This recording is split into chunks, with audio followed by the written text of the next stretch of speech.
Di pa ba kayo napapagod matakot? Takot tayong magkasakit. Takot din tayong mamatay. Takot tayong mamatayan ng mahal sa buhay. At ito ay normal sa lahat ng tao. May pandemic o wala, we're afraid of sickness. We're afraid of death for ourselves and for our loved ones. Kaya lang po, dagdag sa takot ng COVID, meron pang ibang takot. Baka magtagal ito. Baka dumami yung walang trabaho. Baka dumami yung magugutom. Baka magtagal ito.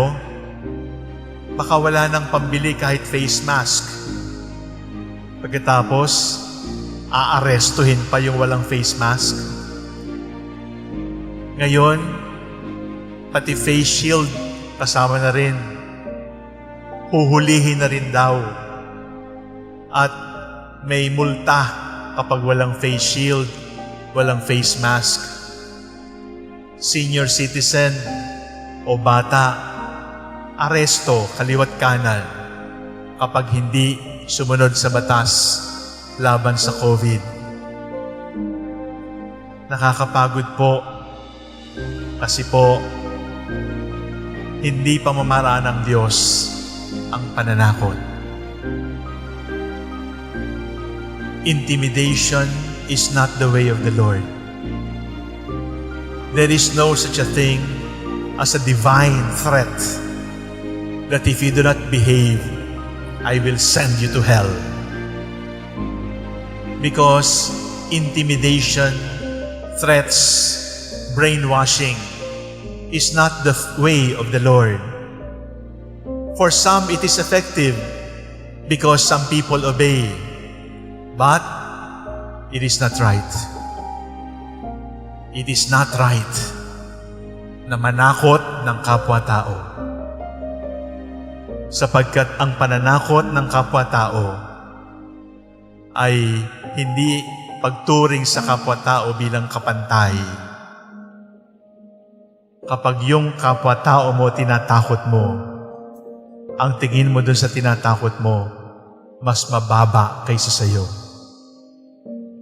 But God created us with equal dignity. And God who created us does not even threaten us.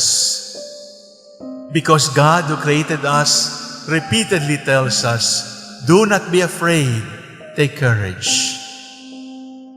My dear brothers and sisters, if we will continue to live in fear, we would lose our minds.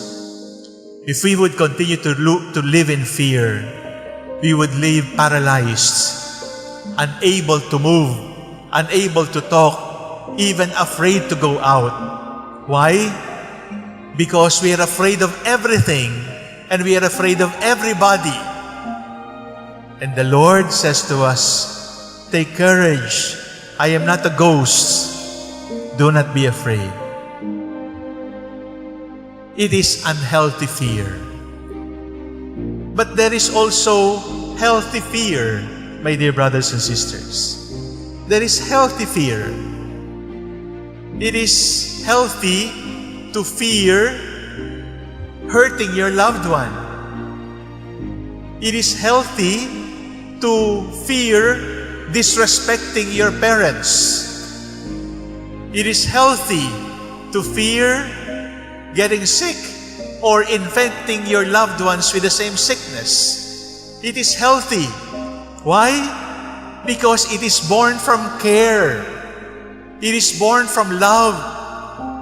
Kaya ako nagfe-face mask kasi baka ako yung may sakit at ayokong mahawa yung mga mahal ko sa buhay. That is healthy fear. Kaya ako naghuhugas. Kaya ako nagpapalit ng damit bago pumasok sa bahay. Kasi baka may dala kong virus, ayaw kong magkasakit yung mga mahal ko sa buhay.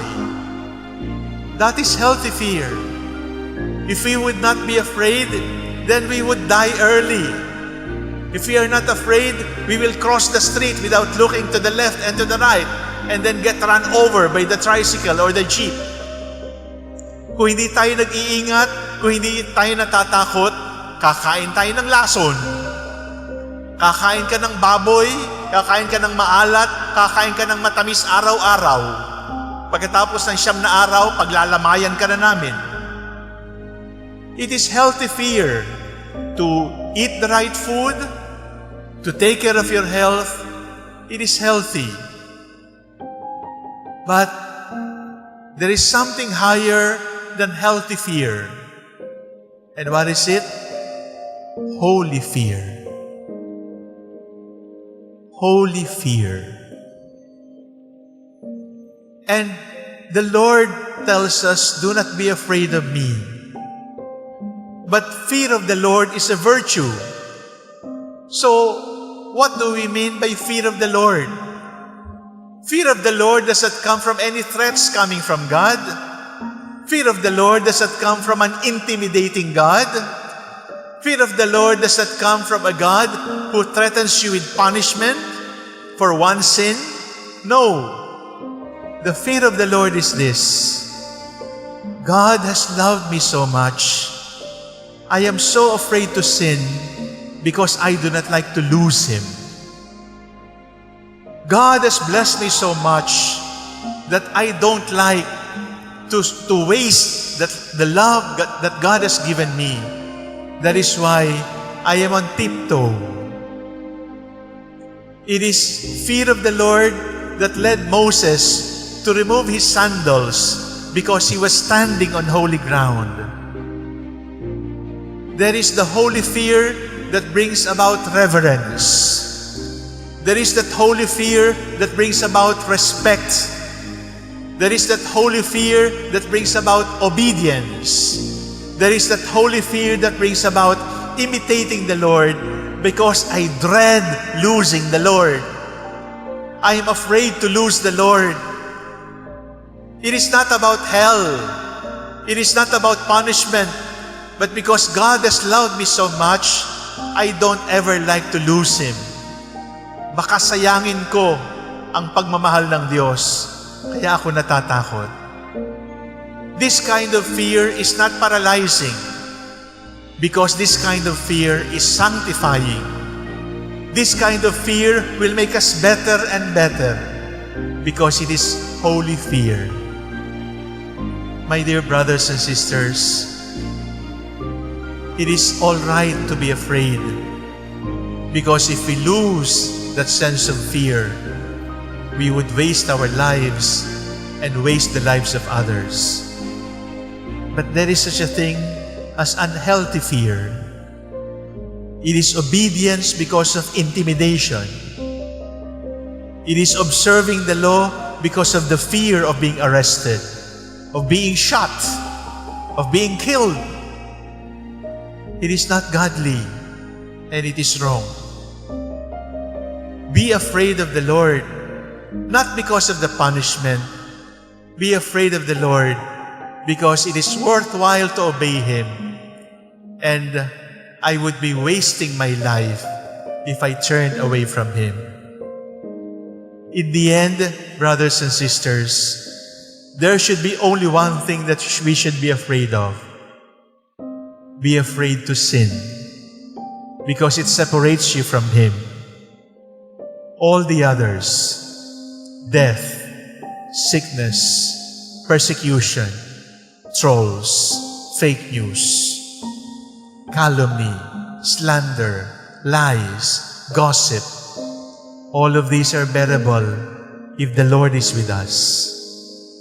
Don't dare to be separated from the Lord sapagkat mahiwalay ka sa Panginoon, yun talaga ang nakakatakot. Lahat kaya natin sapagkat ang Diyos ay sumasa atin. Today, the Lord whispers to you in the midst of the fears, in the midst of the anxieties besetting us. Take courage. Do not be afraid. I am not a ghost. I am here. All will be well.